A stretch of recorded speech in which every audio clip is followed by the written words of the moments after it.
하나님의 약속하심에 따라서 이스라엘은 하나님의 백성이 되었죠.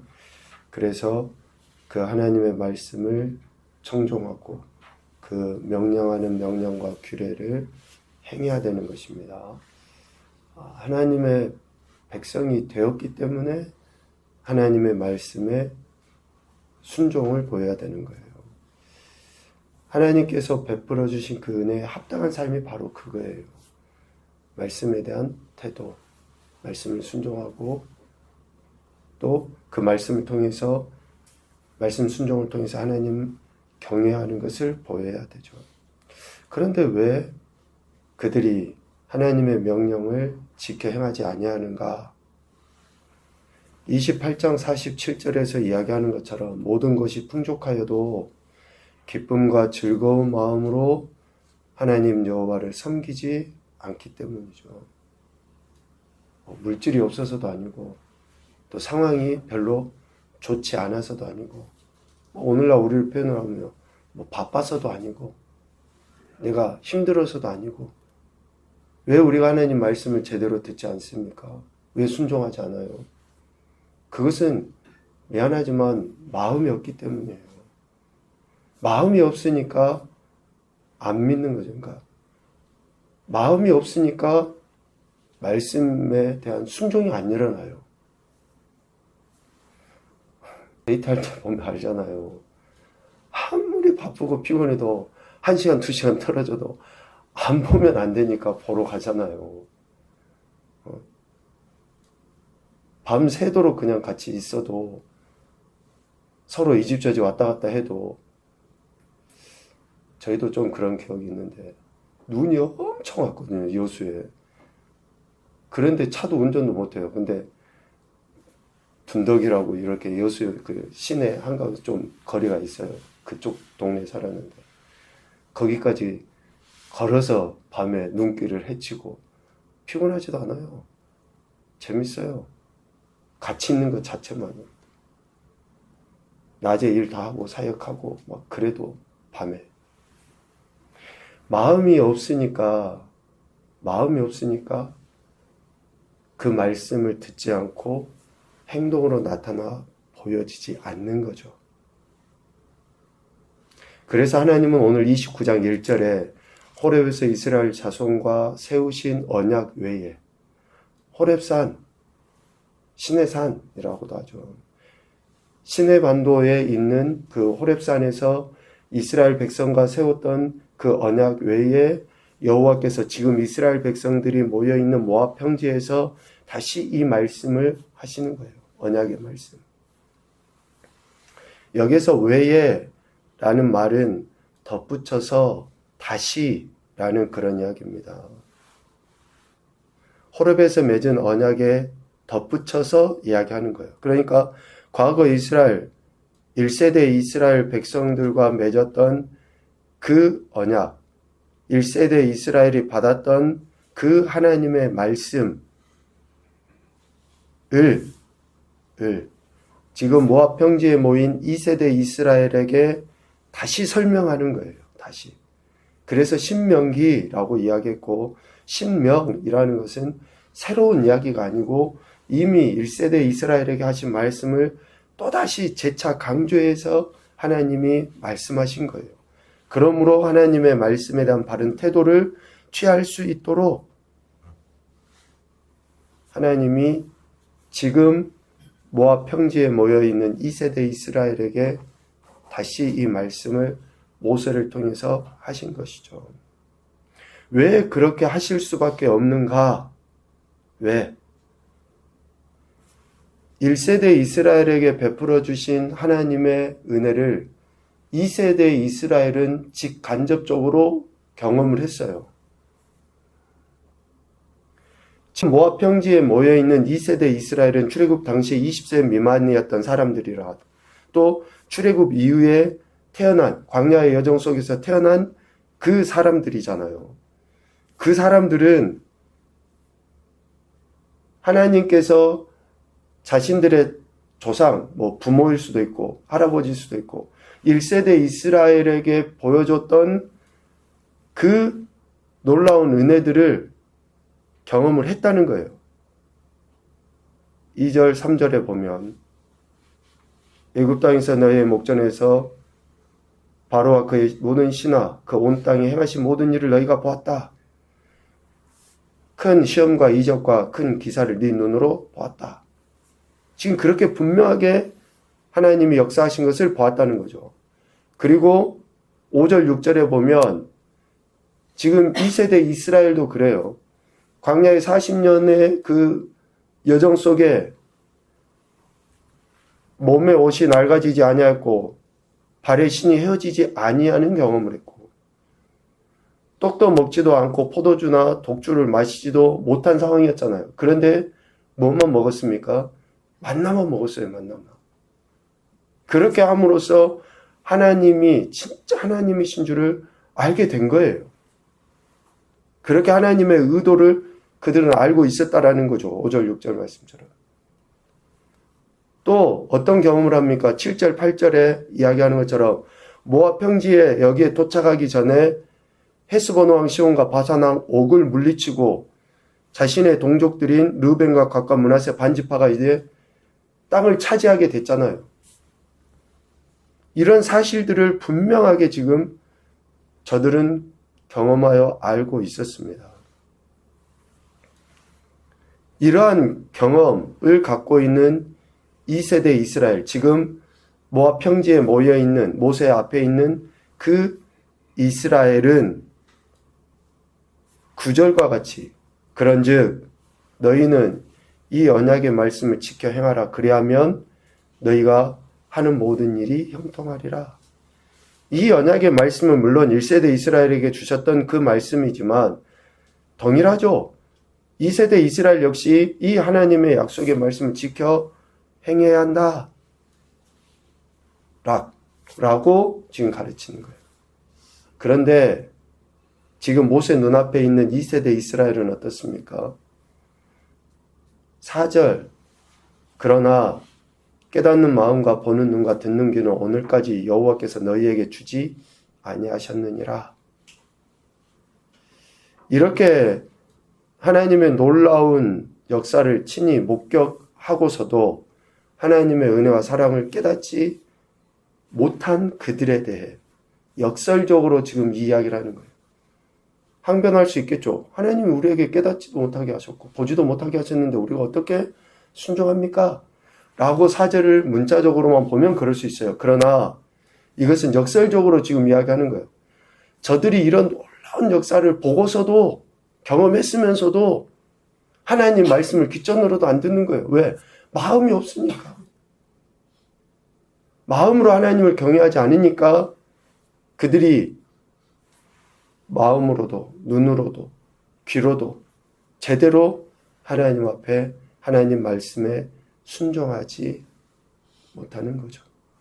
그래서 하나님은 지금 2세대 이스라엘에게 모세를 통해 언약의 말씀을 다시 설명하시는 거예요. 다시. 이렇게 하나님께서 이스라엘에게 말씀을 다시 설명하시고 또 그들을 기적과 이적과 능력을 통해서 이끄시고 인도하심의 목적을 말씀해 주십니다. 13절 하나님의 백성 또 그들의 하나님이라는 것을 다시 가르쳐 주시죠. 그러니까 이스라엘을 인도하신 목적은 하나예요. 하나님의 백성으로 삼기 위해서. 하나님의 백성으로 삼기 위해서고 그들이 하나님의 백성으로서의 삶을 살아내기 위해서 하나님 말씀에 순종하도록 하기 위해서 하나님은 이스라엘을 인도하신 거죠. 이 약속은, 이 목적은 이미 출애굽하기 전부터 하나님께서 모세를 통해서 하셨던 말씀 아닙니까? 출애굽의 기적을 보이시기 이전에 이미 하셨어요. 6장 7절에. 너희를 내 백성으로 삼고 나는 너희 하나님이 되리니 나는 애굽 사람의 무거운 짐 밑에서 너희를 빼낸 너희 하나님 여호와인 줄 너희가 알지라. 출애굽을 시키기도 전부터 하나님께서는 이 목적을 가지시고 모세를 통해 이스라엘에게 분명하게 말씀하신 바가 있죠. 그런데 이것은 즉 하나님과 하나님의 백성이라고 하는 이 관계는 출애굽 이때부터 나온 게 아니에요. 이미 아브라함부터, 이스라엘의 시작이라고 하는 아브라함부터, 그리고 그 계보를 잇는 이삭, 야곱에게 분명하게 하나님께서 말씀하셨던 거예요. 아브라함과 이삭과 야곱에게 맹세하신 것을 이루시기 위해서 하나님은 지금 출애굽도 시켰고 광야의 여정도 걷게 하셨고, 그러면서 하나님께서 말씀을 주시면서 그 말씀에 순종함으로 하나님의 백성됨을 드러내 보여야 한다고 계속 가르치신 거예요. 그러니까 하나님의 말씀은 변하지 않습니다.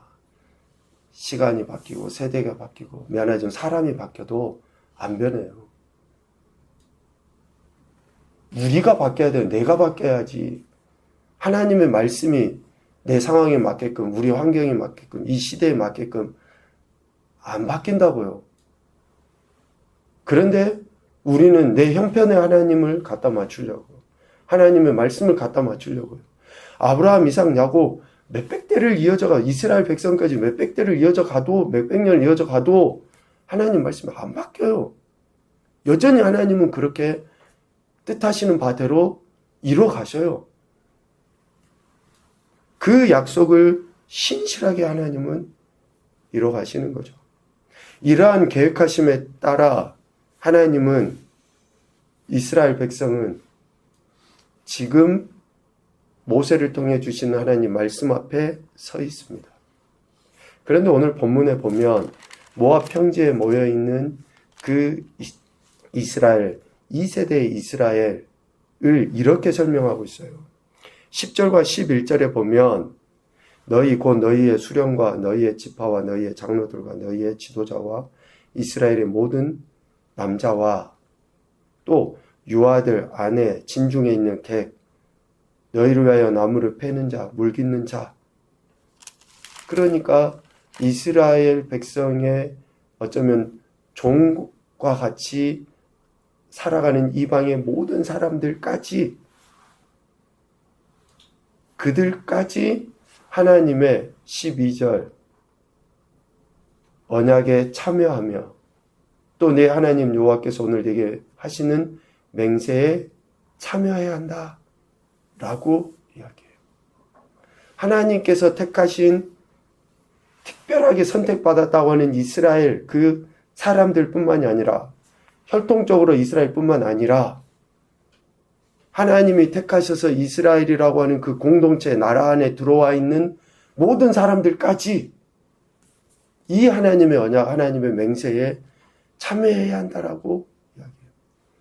여기서 참여하다라는 그 말은 분할하다, 쪼개다라는 말이 있어요. 분할하다, 쪼개다. 이 말이 어디에서부터 처음 시작됐냐면요. 창세기 15장에 하나님께서 아브라함에게 뭘 약속하십니까? 후사에 대해서 약속하셔요. 내 몸쪽 엘리에셀이 내 후손이 됐으면 좋겠다 하니까 아니다. 네 몸에서 태어날 아이가 네 후손이다. 라고 하나님이 약속하시고 그 약속에 대한 확증으로 제사를 지내거든요. 그 제사를 지낼 때 짐승을 쪼개고 그 사이로 하나님이 지나가셔요. 그것이 참여하다 라는 말의 의미입니다. 그러니까 이 언약 체결은 생명을 담보로 하는 언약이에요. 즉 이스라엘 공동체 무리 가운데 있는 혈통적인 이스라엘이나 이방인으로서 이스라엘 공동체 안에 들어와 있는 그 모두가 하나님께서 약속하신 그 언약의 말씀에 참여하고 맹세하는 것은 뭘 담보로 합니까? 생명을 담보로 해요. 하나님께서 이스라엘을 백성 삼으시기 위해서 행하신 모든 것은, 그래서 결국 생명을 담보로 하시기 때문에 그들을 진정한 하나님 백성 삼으시기 위해서 하나님이 어떻게 하셨습니까? 육신의 몸을 입고 이 땅에 오시고 죽으셨어요. 생명을 담보로 하기 때문에. 그리고 이 언약 체결의 당사자인 오늘 모압 평지에 있는 이스라엘이나 또 영적인 인물 오늘 우리까지도 이 말씀에 순종하지 않으면 우리가 생명을 잃어버릴 수도 있게 돼요. 그러니까 지금 이 언약에 참여한다고 하는 것은 대충 우리가 인간관계 속에서 약속하고 또 약속 못 지키면 좀 뭐 다음에 하면 되지.